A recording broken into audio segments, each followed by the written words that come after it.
ഊട്ടിയും ഒലിവും ചെങ്കടലുമുള്ള ഒരു ഖുറാനിക് പാർക്കിലാണ് ഞാനുള്ളത്. ഇത് നമ്മളെ കബാനജിലാണ് വരുന്നത്. ഞാനിപ്പോ നിൽക്കുന്നത് ഒലിവ് മരത്തിന്റെ ചോട്ടിലാണ്.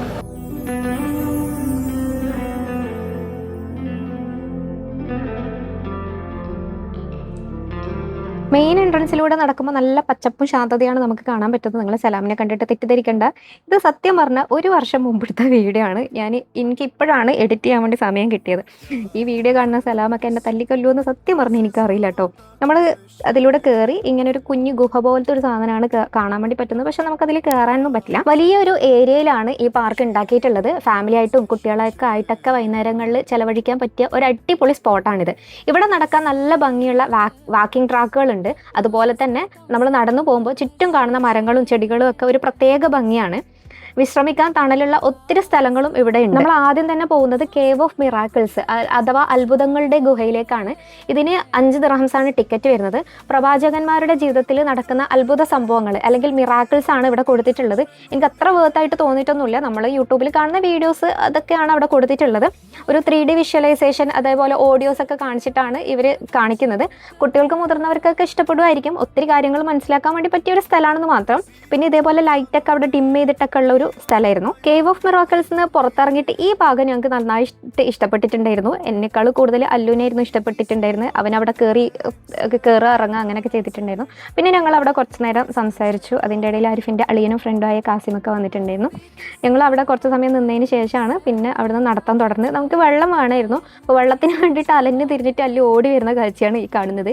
Come on come on come on. അത് കഴിഞ്ഞിട്ട് പിന്നെ സലാമും വെള്ളം കിട്ടാതെ ഇങ്ങനെ മടങ്ങി വരുന്നുണ്ടായിരുന്നു. ഇവിടുത്തെ മറ്റൊരു ആകർഷണം പാർക്കിന് നടുവിലായുള്ള ഈ വലിയ തടാകമാണ്. മൂസാ നബിയുടെ ചരിത്രത്തിലെ കടൽ പിളരുന്ന ആ അത്ഭുത സംഭവത്തെ ഓർമ്മിപ്പിക്കുന്ന രീതിയിലാണ് ഈ തടാകത്തിന് നടുവിലൂടെയുള്ള വഴി അവർ ഡിസൈൻ ചെയ്തിട്ടുള്ളത്. ആ വഴിയിലൂടെ നടക്കുമ്പോൾ ഇരുവശത്തും വെള്ളം നിൽക്കുന്നതൊക്കെ കാണാൻ വേണ്ടി നല്ല ഭംഗിയാണ്. പുറത്തു നിന്ന് നോക്കുന്ന ഒരാൾക്ക് നമ്മൾ ഈ വെള്ളത്തിൻ്റെ നടുവിലൂടെ കടന്നു പോവുകയാണെന്നൊക്കെ തോന്നും. പിന്നെ വെള്ളം കണ്ടു കഴിഞ്ഞാൽ നമ്മളവിടെ നിൽക്കും കുതിര ആയതുകൊണ്ട് അവിടെ വെള്ളത്തിൽ കൈയിട്ടും കുറച്ച് സമയം അവിടെ സ്പെൻഡ് ചെയ്തൊക്കെ നമ്മൾ സമയം ചെലവഴിച്ചു. പിന്നെ നമ്മളെ ഫോട്ടോ സെക്ഷനും വീഡിയോ സെക്ഷനൊക്കെയാണ്. ആരിഫിന് റീലിടാനും കുറേ വീഡിയോസ് എടുക്കുന്നുണ്ടായിരുന്നു. ഇനി നമ്മൾ പോകുന്നത് പാർക്കിലെ ഏറ്റവും പ്രധാനപ്പെട്ട ഒരു കാഴ്ചയിലേക്കാണ്. Glass house. ഇതിനകത്തേക്ക് കയറാൻ ഒരാൾക്ക് 5 ദിർഹംസ് ടിക്കറ്റ് എടുക്കണം. പക്ഷെ അതിനകത്തേക്ക് കയറിയാൽ ആ പൈസ ഒട്ടും നഷ്ടമാകില്ല. ഖുർആനിലും സുന്നത്തിലും പരാമർശിച്ചിട്ടുള്ള വ്യത്യസ്ത തരം ചെടികളും മരങ്ങളുമാണ് ഇതിനകത്ത് വളർത്തിയിരിക്കുന്നത്.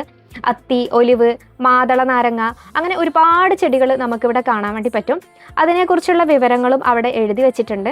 ഫോട്ടോസൊക്കെ എടുക്കാൻ വേണ്ടി പറ്റിയ നല്ലൊരു ലൊക്കേഷൻ കൂടിയാണിത്. അതുമാത്രമല്ല ഇതിനകത്തേക്ക് കയറുമ്പോൾ തന്നെ നല്ലൊരു തണുപ്പും പച്ചപ്പും നിറഞ്ഞ ഒരു പ്രത്യേക അറ്റ്മോസ്ഫിയർ ആണ്. നമ്മൾ സാധാരണ ദുബായിൽ കാണുന്ന പാർക്കുകളിൽ നിന്നൊക്കെ വ്യത്യസ്തമായ ഒരു ഫീലിംഗിലാണ് ഇത് നമുക്ക് തിരിച്ചു തരുന്നത്. പ്രത്യേകിച്ച് അത്രയധികം പരിചയമല്ലാത്ത ചില അപൂർവ സസ്യങ്ങളും മരങ്ങളും ഒക്കെ നമുക്കിവിടെ അടുത്തറിയാൻ കഴിയും. ചെടികളെക്കുറിച്ചും പ്രകൃതിയെക്കുറിച്ചൊക്കെ കൂടുതൽ അറിയാൻ താല്പര്യമുള്ള ആൾക്കാർക്ക് മണിക്കൂറുകളോളം ഇവിടെ ബോറടിക്കാതെ ചെലവഴിക്കാൻ വേണ്ടി പറ്റും. കുട്ടികളാണെങ്കിലും ഇതൊരു നല്ലൊരു ഇൻഫോർമേറ്റീവ് ആയിട്ടുള്ള എക്സ്പീരിയൻസ് ആയിരിക്കും അവർക്ക്. എന്തായാലും കുറച്ച് സമയം സമാധാനത്തോടെ ഇരുന്ന് കണ്ടു തീർക്കാൻ പറ്റിയ നല്ലൊരു സ്പേസ് തന്നെയാണ് ഈ ഗ്ലാസ് ഹൗസ്. ഇതിൻ്റെ ആർക്കിടെക്ചറൽ ബ്യൂട്ടിയും കുറച്ച് അടിപൊളിയാണ് കേട്ടോ. ആ ഗ്ലാസിൻ്റെ റൂഫിലൂടെ വെളിച്ചം ഉള്ളിലേക്ക് വീഴുന്നതൊക്കെ കാണാൻ നല്ലൊരു ഫീൽ തന്നെയാണ്. വലിയൊരു വനത്തിനുള്ളിൽ നിൽക്കുന്ന ഒരു ഫീൽ തന്നെ കിട്ടും. അതുപോലെ ഇതിനകത്ത് ചെറിയൊരു വെള്ളച്ചാട്ടവും എല്ലാം അവർ ഒരുക്കിയിട്ടുണ്ടായിരുന്നു. അത് ഞാൻ കുറച്ച് കഴിഞ്ഞിട്ട് കാണിക്കാം കേട്ടോ. ആ വെള്ളം വീഴുന്ന ശബ്ദം കേട്ടുകൊണ്ട് ചെടികൾക്കിടയിലൂടെ നടക്കുമ്പോൾ മനസ്സിന് വല്ലാത്തൊരു റിലാക്സേഷൻ കൂടിയുണ്ട്. ദുബായിലെ ചൂടിൽ നിന്നൊക്കെ മാറി കുറച്ചു നേരം മനസ്സിനും കണ്ണിനും കുളിർമ നൽകുന്ന ഒരു അനുഭവം വേണമെന്നുണ്ടെങ്കിൽ ഈ ഗ്ലാസ് ഹൗസ് ഒട്ടും മിസ് ചെയ്യരുത്. ഈ വെള്ളം പോകുന്ന ആ വഴിയിലൂടെ നമുക്കൊരു നടപ്പാത, ഒരു പാലം പോലെയൊക്കെ അവർ ഒരുക്കിയിട്ടുണ്ടായിരുന്നു. അവിടെ നമുക്ക് ഫോട്ടോ ഒക്കെ എടുക്കാൻ വേണ്ടി പറ്റും. ഇത് ഫിഗാണ് കേട്ടോ ഈ കാണുന്നത്. ഫിഗൊക്കെ ഞാൻ നേരിട്ട് ആദ്യമായിട്ടാണ് ഈ കാണുന്നത്. അതേപോലെ ചോളമൊക്കെ നമ്മൾ നാട്ടിൽ നിന്നൊക്കെ ഇഷ്ടംപോലെ കണ്ടിട്ടുണ്ട്. ചോളം ഇതേപോലെ അവർ ഈ ഗ്ലാസിൻ്റെ ഉള്ളിലാണ് അവർ ഇത് ഒരുക്കിയിട്ടുള്ളത്. പിന്നെ പലതരം പൂക്കളും ഒക്കെ അവിടെ ഒരുക്കിയിട്ടുണ്ട്. അതിന് പിന്നെ എവിടെ കയറിയാലും അവിടെ ഇവിടെ കൊണ്ടുപോയിട്ട് ഇരിക്കണം. ഇപ്പോൾ പൂക്കളൊക്കെ ആകുമ്പോൾ എനിക്ക് കുറച്ചും കൂടി ഇഷ്ടമുള്ളതുകൊണ്ട് ഞാൻ കുറേ സമയം അതിൻ്റെ നേരെയൊക്കെ സ്പെൻഡ് ചെയ്തിട്ടുണ്ടായിരുന്നു.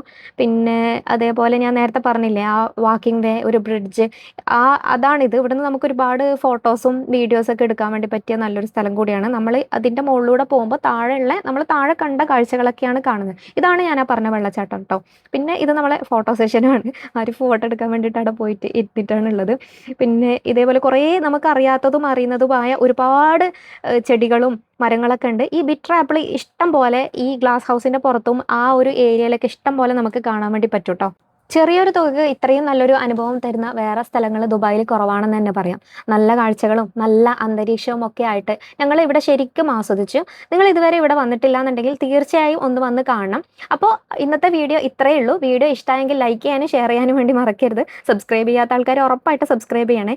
ഈ ഒരു മാല എനിക്ക് ഭയങ്കര ഇഷ്ടമായിട്ട് കേട്ടോ. ഇങ്ങനെ കളർ മാറിക്കൊണ്ടിരിക്കുന്നുണ്ടായിരുന്നു. അപ്പോൾ ഒന്നുകൂടി ബൈ.